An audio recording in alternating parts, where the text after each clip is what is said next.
देखिए उत्तर प्रदेश के जिला सहारन में यहाँ उमड़े जनमानस को संबोधित कर रहे भीम आर्मी के संस्थापक व आजाद समाज पार्टी के राष्ट्रीय अध्यक्ष और नगीना सांसद माननीय सांसद साहब चंद्रशेखर आजाद जी। तो दोस्तों इस वीडियो को शेयर ज़्यादा से ज़्यादा करें और वीडियो को लाइक और चैनल को सब्सक्राइब और इस वीडियो के आप अंत तक जरूर बने रहें।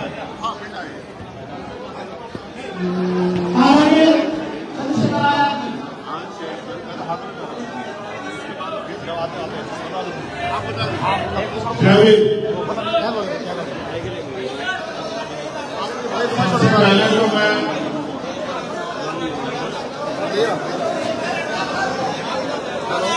ये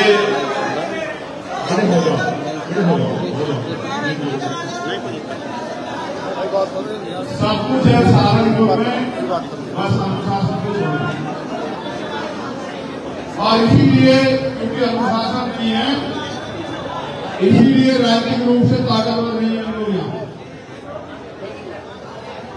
ये आप सबका काम है, इसके लिए किसी को कहने की जरूरत नहीं है।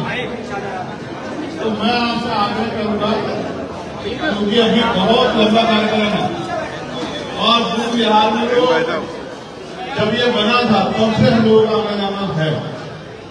यहाँ इस मंच के आसपास उपस्थित और इस कार्यक्रम के आयोजक सभी सम्मानित साथी और जिन महान हस्तियों ने जो आज इस दुनिया में नहीं है, परिनिर्वाण प्राप्त कर गए हैं, जिन महान हस्तियों के संघर्ष है और ये सूची जो लगी हुई, जिन्होंने इस पूर्व बिहार को बनाने में बहुत बड़ा योगदान दिया, ज्ञानचंद आजाद जी, श्रद्धेय रघुवीर सिंह बोस जी, मैं उन सबको भी आज इस ऐतिहासिक अवसर पर याद करता हूँ। साथ साथ हमारे भीम आर्मी के पुराने साथियों को जिन्होंने बहुत संघर्ष किया और यहाँ काम करने वाले हमारे कर्मचारी साथियों का भी मैं धन्यवाद करता हूँ। मैं आपके बीच दोबारा आऊंगा जब आपका कार्यक्रम होगा ना, वो तब मैं आपके बीच दोबारा आऊंगा। लेकिन मैंने आपसे कुछ कहा था, अगर आपको याद हो आपके कार्यक्रम में, कि हम नगीना लोकसभा 1.5 लाख से ज्यादा वोटों जीत रहे। कहा था नहीं कहा था? और जीते कि नहीं जीते? आज मैं आपसे इसी पूर्व बिहार में कह रहा हूं कि जब 2027 का चुनाव आएगा तो उत्तर प्रदेश में सरकार आजाद समाज पार्टी के बिना नहीं बनेगी। मेरी बात और वो दिन आएगा जिस दिन के लिए आपने एक पैसा जोड़ के अपने आशीर्वाद, सहयोग, संघर्ष से अपने भाई बेटे चंद्रशेखर आपको ताकत दी, वो दिन आएगा कि आपकी कलम में इतनी ताकत होगी कि लखनऊ में जो सरकार चलेगी वो सहारनपुर के लोगों के हाथ से चलेगी। मेरी बात किया जाए, सहारनपुर वालों को भी कह रहा हूँ, ये मेरा घर है, मैं यहाँ का बेटा नहीं हो सकता है कभी, हमेशा बेटा और भाई होगा। आपसे भी कह रहा हूँ, आपकी अपनी ताकत बनाने के बारे में सोचिए। जिस दिन मेरा घर तैयार हो गया ना ताकत बनाने के लिए, उस दिन मेरी ताकत 1000 गुना बढ़ जाएगी, क्योंकि आदमी अपने घर से नेता होता है। तो सहारनपुर के मेरे परिवार के लोगों मैं आपसे कह रहा हूँ, आप अब मेरे ऊपर भरोसा करो, आजाद समाज पार्टी भरोसा करो। आप भीम आर्मी का आपने भरोसा किया ना, भीम आर्मी ने कभी आपका भरोसा टूटने दिया ना, आजाद समाज पार्टी कभी आपका भरोसा टूटने देगी और ना चंद्रशेखर आजाद कभी आपके सम्मान के साथ कोई खिलवाड़ होने देगा। मैं विश्वास से कहता हूँ कि माननीय काशीराम साहब और बाबा साहब अम्बेडकर का जो अधूरा सपना है वो हम लोग इसी सदी में आप लोगों के सहयोग से पूरा करेंगे कि वंचित वर्ग के लोगों का यही नहीं दिल्ली तक रहा जाएगा। अभी भी पार्लियामेंट में रिजर्वेशन की वजह से 131 एमपी हैं एसटी के। आपने कुछ को मौका नहीं मिला, कुछ को आपने सुना होगा, कोई कुछ बात करता है, कोई कुछ बात करता है, लेकिन हमारी कोई बात नहीं करता। मुझे जितना समय मिला मैंने देश के हर वंचित वर्ग को छूने का प्रयास किया कि उनकी समस्याओं के बाद, चाहे आशा कार्यकर्ता हो, चाहे आंगनबाड़ी बहनें हो, चाहे भोजन माता हो, चाहे सफाई कर्मचारी हो, चाहे पुलिस के साथी हो, चाहे होमगार्ड के साथी हो, चाहे रिजर्वेशन इन प्रमोशन में SC ST OBC के लिए मांग हो, चाहे निजी क्षेत्रों में आरक्षण की मांग हो, चाहे किसानों की समस्या हो, चाहे महिलाओं पर होने वाला उत्पीड़न हो, चाहे कोई और समस्या हो, मैंने सभी समस्या पर सरकार से सवाल पूछे। विश्वास करो, अभी तो एक चंद्रशेखर आजाद महान है। जब अगले 5 साल बाद आपके आशीर्वाद से सैकड़ों चंद्रशेखर आजाद वहां पहुंचेंगे, तब आप देखना कि कोई इधर उधर की बात नहीं रहेगा, सब आपके अधिकारों का बात करेंगे। मैंने उनसे पूछा कि नौजवान पेपर लीक हो रहे, नौजवानों को रोजगार कहां से मिलेगा।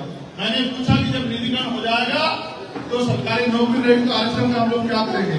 मैंने सब विषय में पूछा और मैंने ये भी पूछा कि एनएफएस करके हमारे लोगों को निकाले, इसका जवाब भी दो।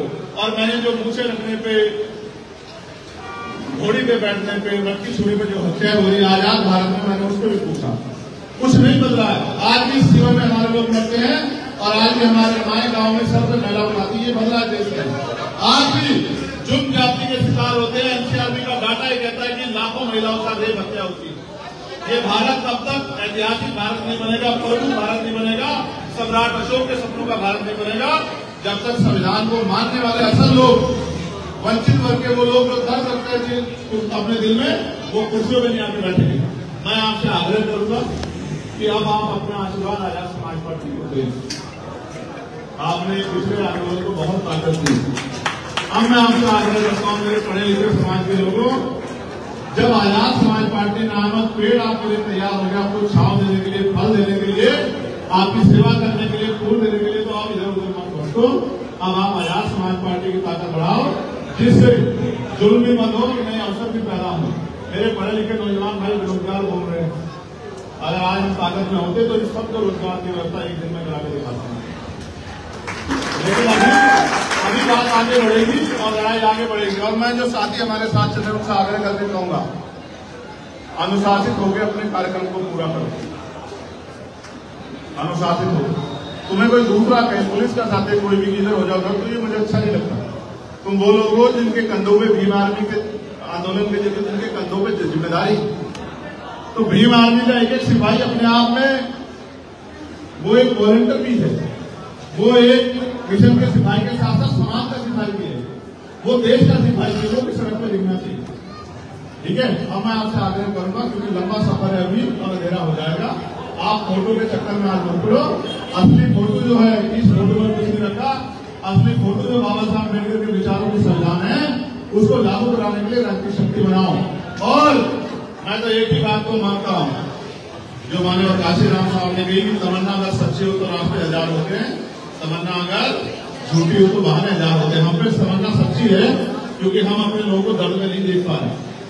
जब हम गांव में, अभी हमारी कितनी बहनों की जान गई नहीं गई हाथरस में, गई या नहीं गई, तो ये रास्ता बाबा साहब ने दिखाया था कि बाबाओं के पास जाने का। हमारा तो एक ही बाबा है, उनका नाम है बाबा साहब डॉक्टर भीमराव अम्बेडकर।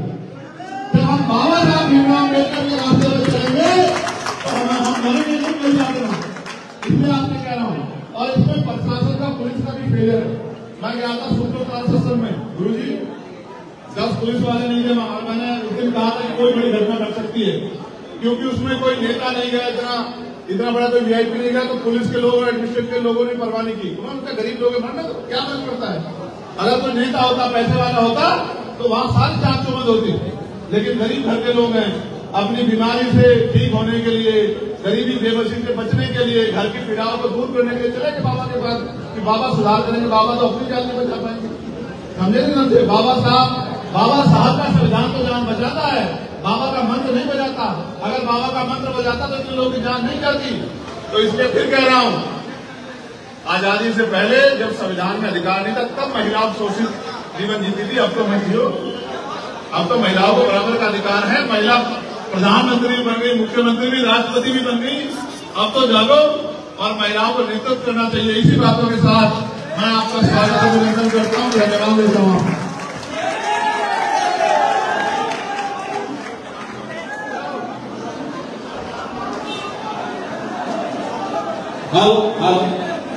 हम